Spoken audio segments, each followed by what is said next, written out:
अस्सलाम वालेकुम। उम्मीद करता हूँ आप लोग ठीक ठाक होंगे। जैसे कि हमने पहले सबक और दूसरी क्लास में जितना पढ़ लिया था, उसके बाद हम तीसरी क्लास को शुरू करते हैं। इसके साथ हमारे पास ये तीसरा क्लास शुरू होने वाला है। अब हम तीसरी क्लास को शुरू करते हैं कि तीसरी क्लास में हमारे पास अब कौन सा हम इंट्रोडक्शन करेंगे, इसकी किस चीज़ को हम इंट्रोड्यूस करेंगे, उसको हम रीड करेंगे।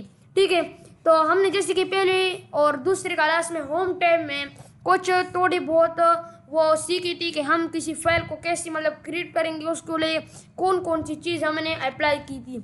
अब इस तीसरी क्लास में हम ये सीखेंगे कि हमने एक फाइल को जस्टिफाई कैसे करना है, उसके पैराग्राफ को, उसके हेडिंग्स को, उसके साथ एक को या दो को या ए को या बी को कैसे अप्लाई करना है। तो उसके लिए मैं यहाँ पर MS वर्ड को ओपन कर लेता हूँ।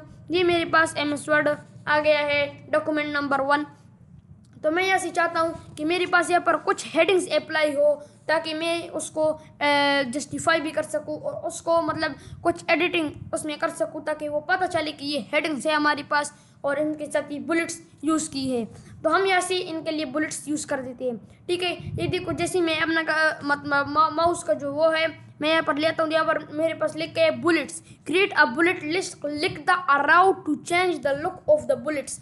यहाँ से आप बुलेट्स क्रिएट कर सकते हैं। जैसे आप यहाँ पर क्लिक कर देते हैं इस तीर वाले निशान पे, यहाँ पर आपको कह रहा है कि ये देखो आपके पास रिसेंटली यूज्ड जो यूज़ की है अभी इसी वक्त, वो हमारे पास यहाँ पर आएंगी, और जो आपने अभी तक यूज़ नहीं की वो हमारे पास यहाँ तक आएंगे। जैसे मैं अपना माउस यहाँ पर लेता हूँ, मेरे पास यहाँ पर फाइल में भी वैसा ही आ रहा है। ये देख ली। अब ये इस तरह से मैं यहाँ पर चाहता हूँ कि मैं ये वाला वो क्रिएट करना चाहता हूँ। तो मैं ऐसे मैंने इसको क्लिक किया। ठीक है, ये बुलेट्स हमारे लिए यूज़ क्यों की जाते हैं? ये इसलिए की जाती है कि हमारे पास हेडिंग्स वो हो खूबसूरत इसके साथ लगी। तो मैं ऐसे कंप्यूटर का हेडिंग दे देता हूँ। ठीक है, मैं इसको कंप्यूटर का हेडिंग देता हूँ। और इसमें एक खूबी और भी है, जैसे आप यहाँ पर एंटर प्रेस करोगे, आप लोगों के पास यहाँ पर आपने यहाँ से फिर से इसको नहीं लाना, आप लोगों के पास यहाँ पर ऑटोमेटिक खुद ब खुद आ जाएगा। आपने जैसे दूसरा एंटर दबा दिया बिना कुछ लिख के, तो ये आपके पास हट जाएगा। आप यहाँ से इसको इस तरीके से आसानी से यूज़ कर सकते हैं। तो मैं यहाँ से दूसरा हेडिंग दे देता हूँ हार्डवेयर। ठीक है, तीसरा दे देता हूँ सॉफ्टवेयर। मैंने एंटर प्रेस करना जाना है और ये हमारे पास आ जाना है। ठीक है, इस तरह से हमारे पास ये आएंगी और उस तरह से हमारे पास पता चलेगा कि ये हमारे पास ये चीज़ें यूज़ की गई है। जैसे ही हम MS वर्ड को एंड तक ले आएंगे, हम इसमें मैं आप लोगों को कुछ सिखाऊंगा कि आपने सर्टिफिकेट इसमें कैसे बनाना है, आइडेंटिटी कार्ड कैसे बनाना है, और उसके लिए आपने वो जो कुछ चीज़ें हैं वो आपने कैसे बनाना है, इसमें कवर पेज कैसे बनाना है, वो सारे के सारे चीज़ मैं आपको सिखाऊंगा और उसमें हम इस चीज़ को यूज़ करेंगे। और अगर आप चाहते हैं कि नहीं, मैं इन हेडिंग्स को जो है मैंने ये हेडिंग्स लिख ली है। ठीक है, मैं इनको सेलेक्ट कर देता हूँ यहाँ से। ठीक है, मैंने इनको सेलेक्ट कर दिया Ctrl A के साथ, ये पूरा सेलेक्ट हमारे पास हो गया। और मैं चाहता हूँ कि ये हमारे पास मीडियम साइज में आ जाए, हमारे पास सेंटर में आ जाए। तो अब यहाँ से इस वाली टैब को यूज़ कर सकते हैं। मैं जैसे ही यहाँ पर क्लिक कर देता हूँ, ये देखो हमारे पास ये सारे के सारे हेडिंग्स जो है वो सेंटर में आ गए हैं। अगर मैं चाहता हूँ कि नहीं ये मेरे पास राइट साइड में आए, तो मैं यहाँ से इसको Ctrl A के साथ सेलेक्ट करूँगा और यहाँ से इस वाली उस पर क्लिक करूँगा, अलाइन राइट, Ctrl R के साथ ये हमारे पास होते हैं। मैं यहाँ से Ctrl R जैसे ही प्रेस करूँगा, ये मेरे पास इस तरफ आ गई। अगर मैं यहाँ से इस पर अपना कर्सर ले आता हूँ, तो यहाँ पर मुझे कह रहे हैं Ctrl E दबाओ, ये सेंटर में आ जाएगा। मैं यहाँ से Ctrl E दबाता हूँ, तो ये मेरे पास सेंटर में गई। और यहाँ पर मुझे कह रहा है कि आपने अलाइन लिफ्ट के लिए क्या यूज़ करना है, तो आपने यहाँ पर Ctrl+L। मैं जैसे ही अपना यहाँ पर Ctrl+L प्रेस कर देता हूँ, ये मेरे पास लेफ्ट साइड में आ गया। अब इसके साथ ये चौथा चीज़ है, ये हमारे पास क्या काम करता है, ये हमारे पास इसलिए यूज़ किया जाता है कि हम जो एक फाइल क्रिएट कर देते हैं उसको जस्टिफाई कैसे करें। उसके लिए मैं यहाँ पर एक फार्मूला यूज़ करूँगा रैंड का। यहाँ पर मैं 100 पैराग्राफ लिख लेता हूँ और ऐसे ब्रैकेट बंद कर देता हूँ और एंटर प्रेस कर देता हूँ। मेरे पास 100 पैराग्राफ्स आ गए हैं। ठीक है, अब मैं चाहता हूँ कि मेरे पास ये फाइल जो है ये कितनी पेजेस है, कितने वर्ड्स है और इसमें कितनी कितनी गलतियाँ है। ठीक है, मैं ऐसे इसको बआसानी ऐसे मतलब देख सकता हूँ। मेरे पास पूरे के पूरे वर्ड्स है 4780।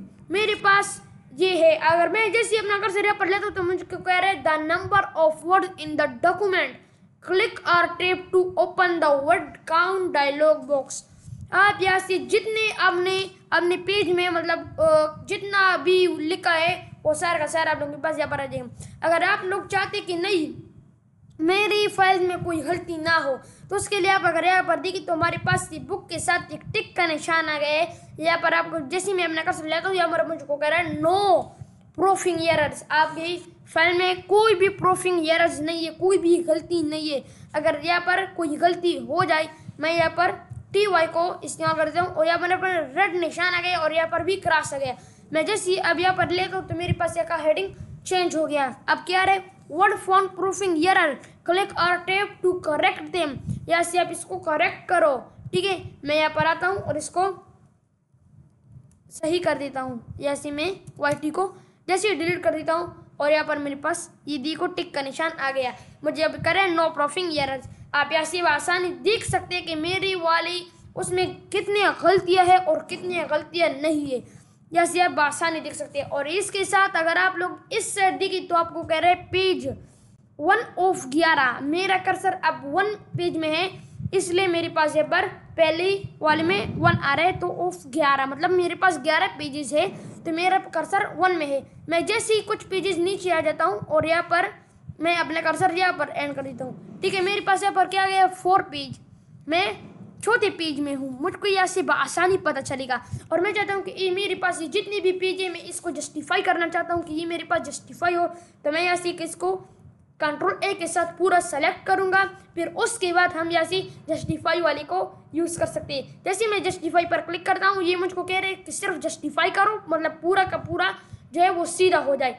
यहाँ पर अगर आप लोग देखें तो मेरे पास यहाँ पर जो जितना भी है इस साइड से वो पूरा का पूरा सही है। अगर इस साइड से देखो एक आधा आधा आधा आधा आधा आधा यहाँ से आधा आधा टेक्स्ट हाइब है, उसके लिए मैं चाहता हूँ कि ये जस्टिफाई हो। तो आप यहाँ से सिर्फ जस्टिफाई को यूज़ करें, ये पूरा का पूरा वर्ड आ जाएगा। ठीक, ये देखो यहाँ पर मेरे पास फुल सीधा आ गया। और यहाँ पर ये मतलब आपने इसके लिए परेशान नहीं होना कि ये हमारे पास जस्टिफाई क्यों नहीं हुए। ये इसलिए नहीं हुए क्योंकि ये पैराग्राफ्स है। अगर आप लोग ऐसी टेक्स्ट लिख के तो वो बिल्कुल जस्टिफाई होगा, लेकिन ये जो पैराग्राफ्स है ये आधे में ख़त्म हो जाते इसलिए ये ऐसा होते। तो बाकी का जो रहता है वो हम पढ़ेंगे चौथी क्लास में। तब तक के लिए हम इस क्लास को एंड कर देते हैं। शुक्रिया। अगर आप लोगों को हमारी ये वीडियो पसंद आई हो तो चैनल को सब्सक्राइब करें और बेल आइकन पर क्लिक करें। शुक्रिया, मिलते हैं चौथी क्लास में।